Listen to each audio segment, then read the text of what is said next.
여러분, 오늘 말씀은 우리가 하나됨을 어떻게 유지하냐에 대해서 말씀드리겠습니다.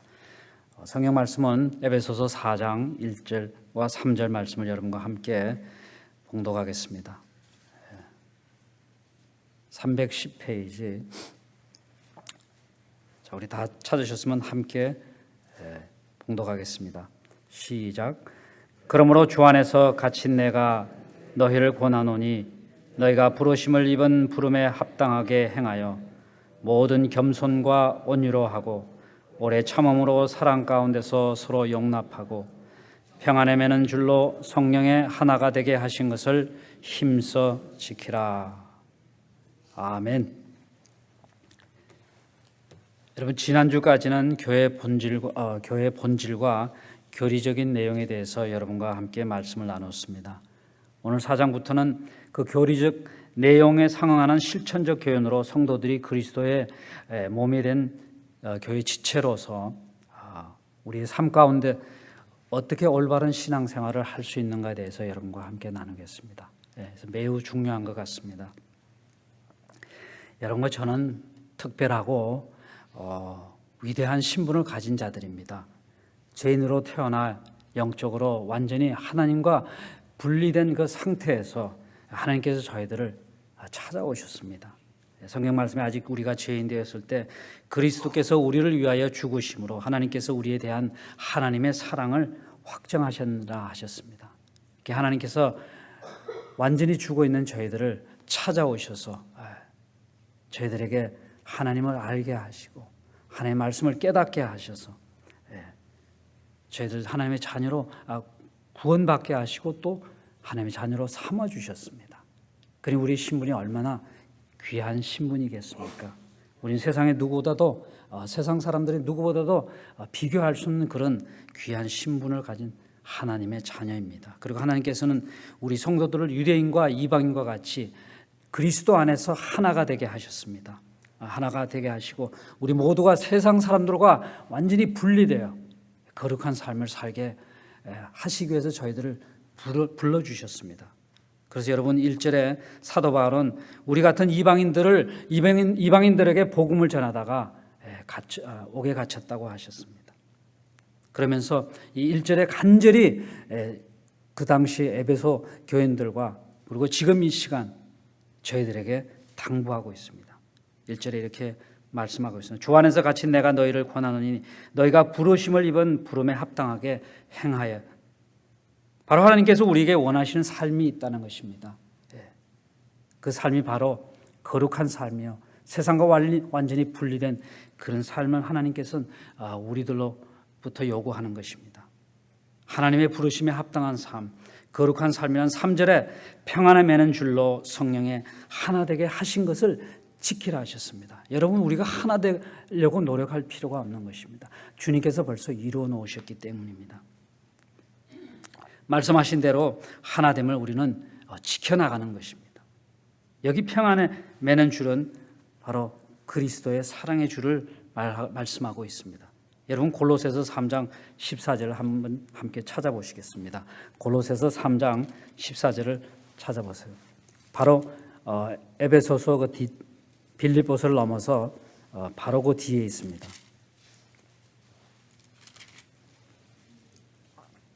골로새서 3장 14절입니다. 저 성경으로는 327페이지입니다.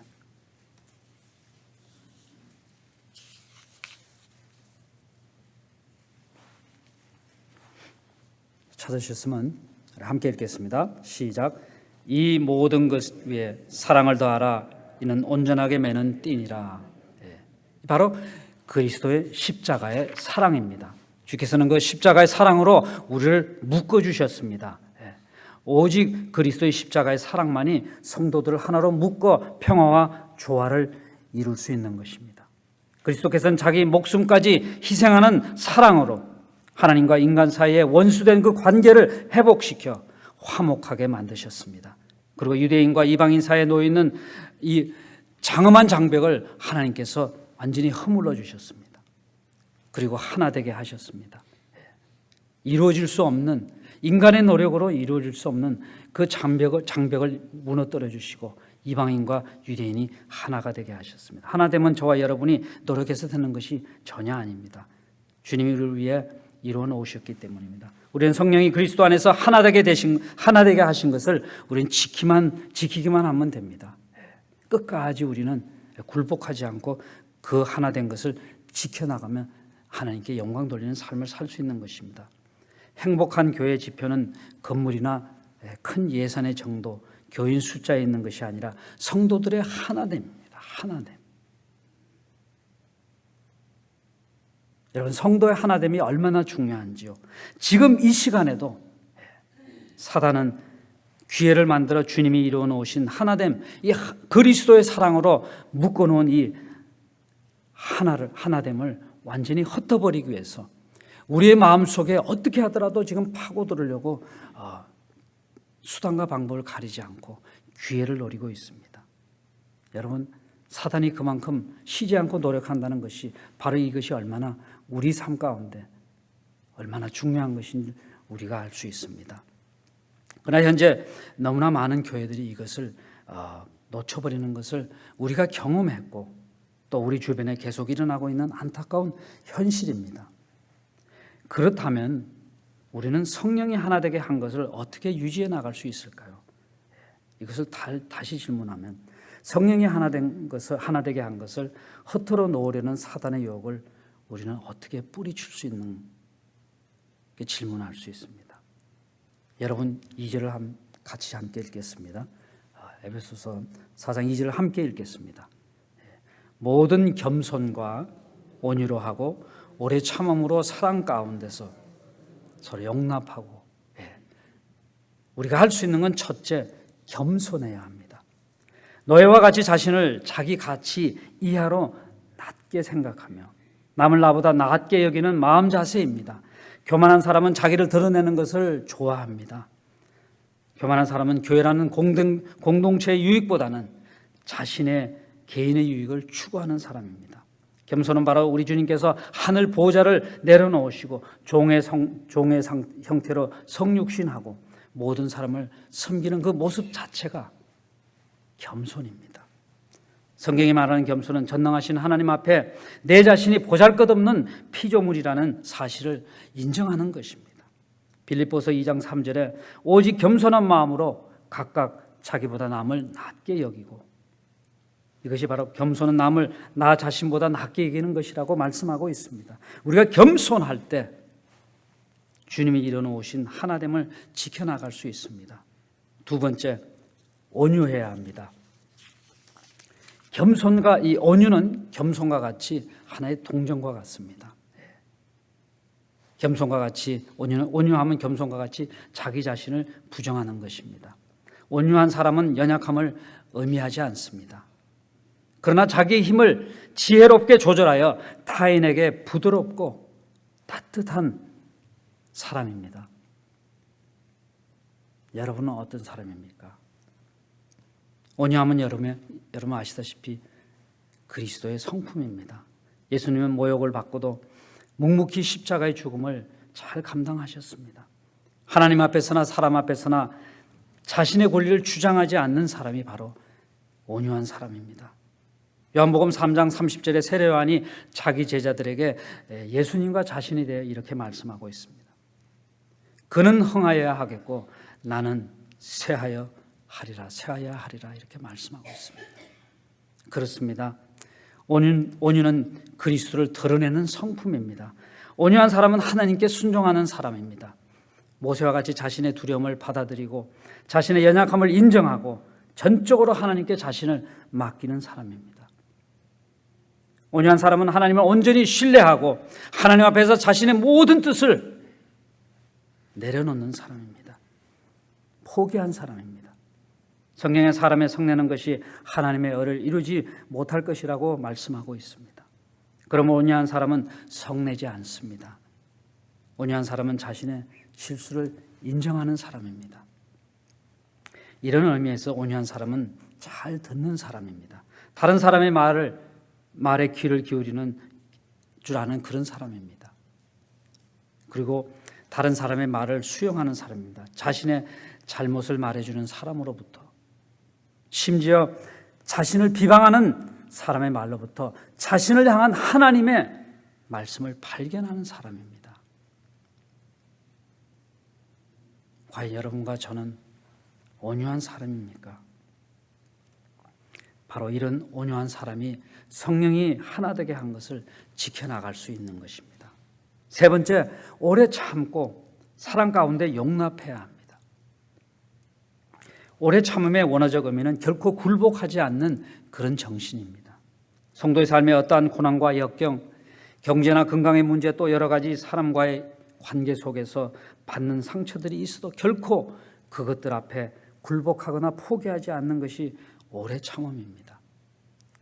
사랑하는 마음을 가진 사람은 오래 참을 수 있습니다. 내게 피해를 주는 사람에 대해 용서함으로 참는 마음입니다. 오래 참으면 상대의 나쁜 감정이나 노여움 혹은 잘못에 대해 응징할 수 있는 상황에서도 참는 것을 뜻합니다. 성도가 성령 안에서 하나 되게 한 것을 지켜나가기 위한 또한 하나의 태도는 사랑 안에서 오래 참음으로 사랑 가운데 서로 용납해 주는 것입니다. 사랑하는 사람은, 사랑하는 마음을 가진 사람은 서로를 용납하는 마음을 가지고 있습니다. 용납이란 다른 사람의 실수와 허물에 대해 이해하는 태도입니다. 하나됨을 지키고 계속 상대를 그대로 받아들이는 것입니다. 용납한다는 의미는 상대방을 자기에게 맞춰 바꾸기보다는 그대로 받아들이는 것입니다. 우리 하나님께서 우리를 있는 그대로 받아들인 것 같이 우리는 남을 그대로 받아들이는 것입니다. 우리가 신앙생활을 하다가 교회 안에서 많은 상처를 받을 때 우리는 그들을 정죄하면서 우리가 그들을 받아들이고 그들을 용서하고 사랑하기보다는 우리는 그들을 정죄할 때가 너무나 많지 않습니까? 저 자신은 참 그랬습니다. 그런 과거를 생각하면서 하나님 앞에 회개하지 않을 수 없었습니다. 제가 말씀을 준비하면서도 그런 생각을 할 때마다 하나님께서 저로 하여금 회개하게 하시고, 어떤 면에서 말씀 준비할 때 참 감사하는 것이 그것입니다. 나 자신을 둘러볼 수 있도록 저를 그렇게 이끌어 주시는 것 같습니다. 예수께서는 한 영혼을 대하실 때 그 사람의 현재뿐만 아니라 아픈 과거와 변화될 그 미래를까지 하나님께서 보시고 우리들을 받아주시는 것 같습니다. 이제 우리도 겉으로만 사람을 평가하지 마시고 한 영혼의 내면의 그 상처와 아픔을 볼 줄 아는 저와 여러분이 되셔야 합니다. 그리고 주님께서 우리에게 그리하셨듯이 사랑 안에서 오래 참음으로 감싸주고 용납해 줘야 합니다. 우리 하나님의 전적인 은혜로 겸손과 온유와 오래 참음으로 사랑 가운데서 서로 용납할 때만이 주님이 이루어 놓으신 이 하나됨을 우리가 끝까지 지켜나갈 수 있음을 여러분 믿으시는 저와 여러분이 모두 되시기를 주님의 이름으로 축복합니다. 여러분 이 말씀을 우리 붙들고 잠깐 기도하시겠습니다.